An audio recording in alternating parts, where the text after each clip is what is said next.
Hi, and welcome to this week's weekly marketing masterclass. Welcome. I know it's been a little bit crazy, but we're gonna do this. So, I have a confession to make, right? If you know me and you've been following me for a while, you probably know I don't like the cold. And in Gauteng, South Africa, it's cold right now. For me, anything less than 20 is cold. Like, I'm that child. Like, where's the warmth? Where's the heat? I need it. So, because I've been literally under blankets, under my gown and everything, I was so caught up in the warmth. I didn't want to let this go to do this live. And I had to say, self, you promised these people that you'll be here this week. So you need to shed off all these things so you can be in front of the camera and let them know what they need to know to build bankable brands. So I'm here. But I'm not going to lie, it was a bit of a struggle letting go of all that warmth because, woo, I don't like the cold. I really, me and cold just, we're not good friends at all. But I am happy to be here. It's been a while. I hope you guys are well and had an amazing week. There is so much going on personally, professionally, that you need to stay. Okay, all I can say is stay tuned because I have some announcements to make, but I'll make them in due time. So you need to just keep your eyes out on me because if you ain't careful, you'll miss it. You'll miss it, and it's too good. It's too good. But that is not what we're here for today. Today we're here for this marketing masterclass, and we are building bankable brands. But this half of the year, as I mentioned, we're focusing on building bankable personal brands. So I'm going to be looking at my notes a little bit because I want to make sure that I have got you guys covered on everything. Say it with me, everything. And yeah, let's get into it. If you have any questions, please post them in the comments. I want to know, and you know I will answer you as soon as we're done with this live or whilst we're on the live, depending how they come around. And yeah, I am looking forward to hearing your feedback, looking forward to hearing what challenges you're having, and I am here to help you build bankable brands. So there's nothing to it but to get into it, right? Let's go. So imagine someone Googles your name right now. Anybody on here? I don't know if you guys ever Googled your names. I've Googled my names a few times. But imagine someone Googles your name right now. What would they find? What would they find? Is it good stuff? Is it bad stuff? Is it stuff that you're like, oh my gosh, I thought this was hidden away? Because you know what they say, right? Once it's on the internet, that's it. You can't get rid of it, and you really can't. People will find things. Have you noticed even on that platform formerly known as Twitter that if you had said something years ago, they call it receipts. This generation calls it receipts. People find them. They find the post that you wrote 2012, 2008, maybe even before Twitter was even Twitter. Like, they will find them. So you always want to be intentional about the information that you put out there about yourself, such that they find the right information about you. So, did you know that 85% of professionals say their reputation online impacts their career opportunities? What is your personal brand saying about you today?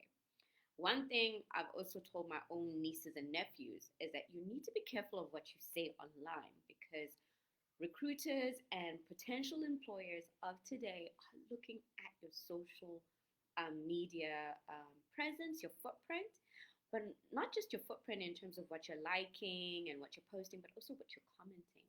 Are you the type of person that they want to have on their team? So that is a sense your personal brand. So if you didn't know it now, or then you know it now, that you've been actually building your personal brand without you even realizing it. But now you want to be more intentional and be more curated in terms of the information that you have out there about you. So personal branding, as I've said before, isn't just for influencers. Studies show that 70% of employees and clients research professionals online before making a decision. Your brand can either be your biggest asset or your biggest liability. And I don't know about you, in terms of accounting, but assets and liability. Let's just say asset is the one that you want. You don't want to be a liability. That's not nice.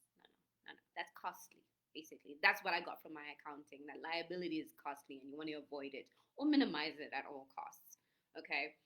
I want you guys to just think about your brand right now. If you were to Google it, in fact, actually, yes, everybody Google your name. Google your name right now, and what comes out, right? What comes out? And what do you think your current brand conveys about you now? Is it truth? Is it fiction? Does it need some work? Well, this is what we're going to be talking about today. As you know, your brand is your promise to your clients. It's what they can expect from you, whether it's your expertise, consistency, or a unique approach.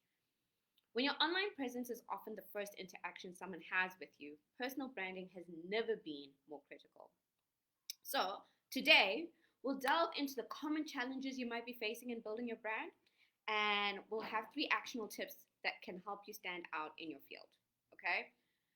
My favorite one, and I say favorite not because it's fun or anything, but it's because I've been experiencing this also with my own clients, and I see that how not having this cleared up or solidified can impact everything else going forward. All right. So the first one is called lack of clarity. So one of the biggest hurdles is not having a clear sense of who you are and what you offer. Okay. This often leads to a brand that feels scattered or generic. And as coaches and professionals, it's easy to fall into the trap of trying to appeal to everyone, but this dilutes your message.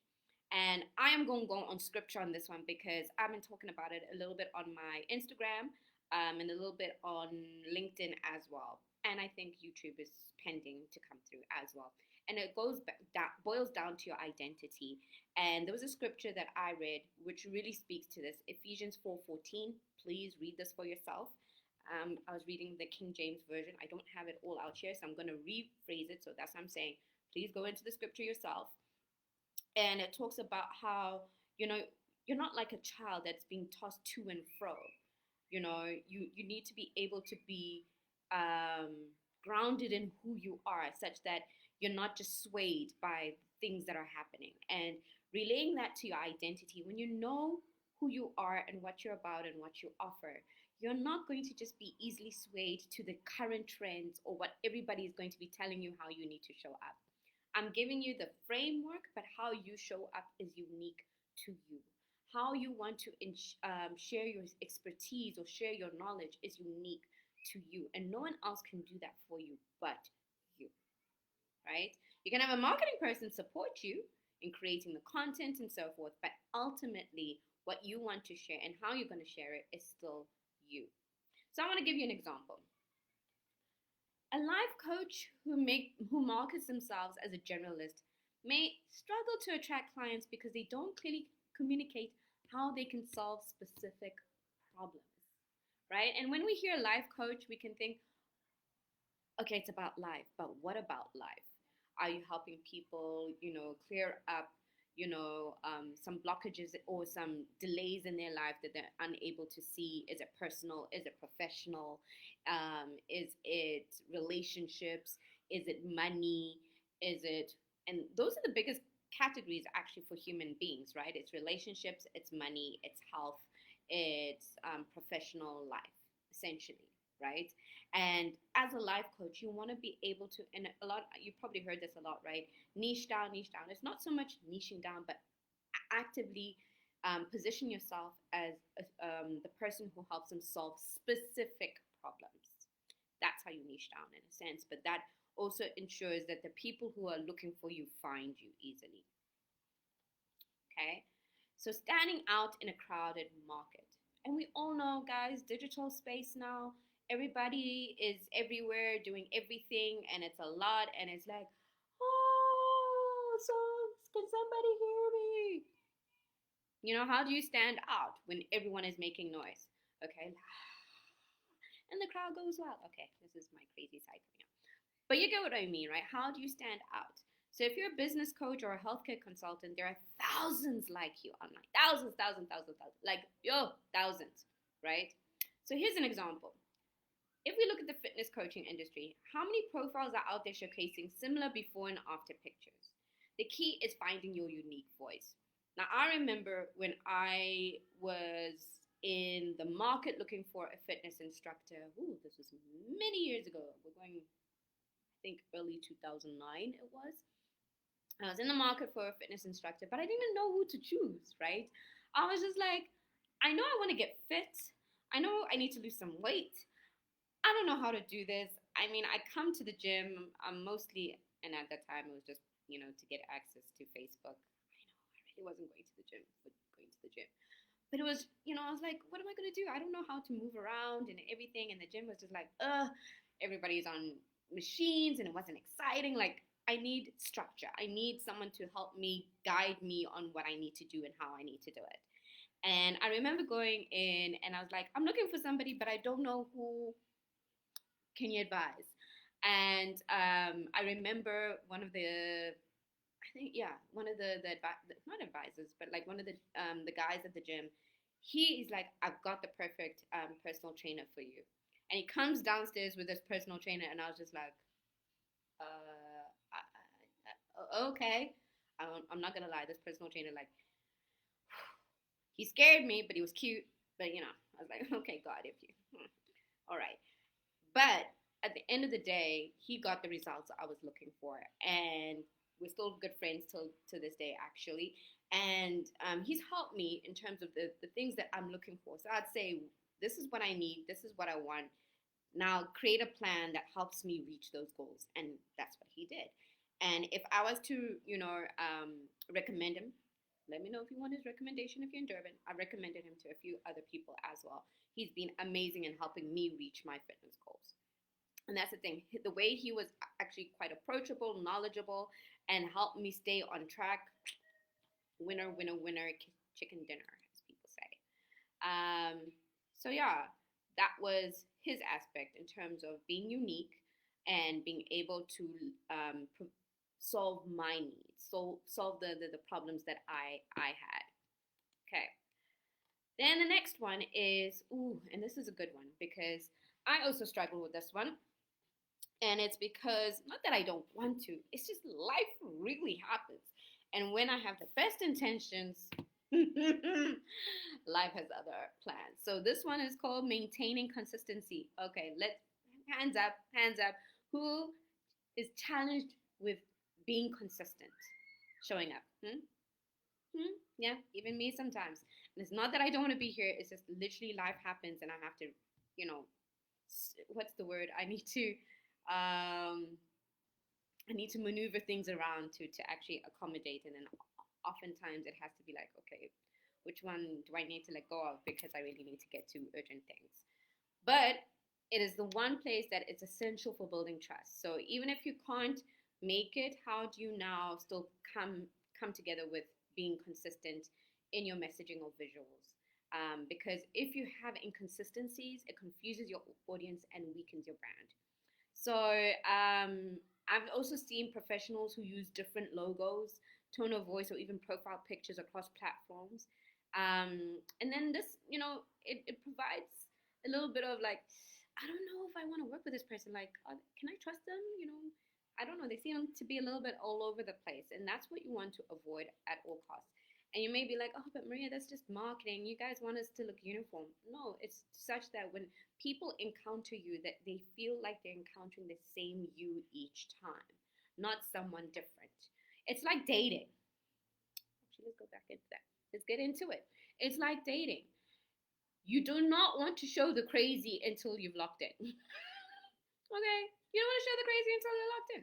Basically, that's what it is. And when I say locked in, marriage. Yeah? Okay, let's not go into that. But you get what I mean. You don't want to show too much of the craziness until, they just have no choice but to be with you. And the tip to being consistent across platforms is that your brand should look and feel the same no matter where someone encounters it. Okay? This includes the same logo, color palette, tone of voice, and even the same profile picture across platforms if you can, or similar-ish ones. I know sometimes we have pictures or logos from different time periods, but you want to make sure that they're as close together or close in similarity as possible. Okay. For coaches, in terms of being consistent, this could mean consistently sharing tips, testimonials, case studies that align with your brand values. It's also about timing. Regular posts show you're active and engaged, right? Here's an example. A leadership coach might choose a color scheme that conveys trust and authority and use it across LinkedIn, their website, and webinars. So it doesn't matter where you encounter them, you're going to see those colors. So the other thing, and I talked about marriage and dating because I keep saying marketing is like a relationship. So we're building relationships here. And your personal brand isn't just about broadcasting, it's about building relationships. So engage with your audience by responding to comments, asking questions, and sharing content that resonates with their needs. Okay, so if you're a career coach, you could host live Q&A sessions or regularly engage in relevant industry discussions on LinkedIn to connect with potential clients. Remember, authenticity matters. People can tell when you're just going through the motions. Share your journey, your struggles, and success. It makes you relatable. It makes you feel like, oh, I know you. Like, this is Sarah. Me and Sarah go way back. And meanwhile, Sarah don't know you, but it feels like she does, right? Because she's literally speaking to the challenges that you're having.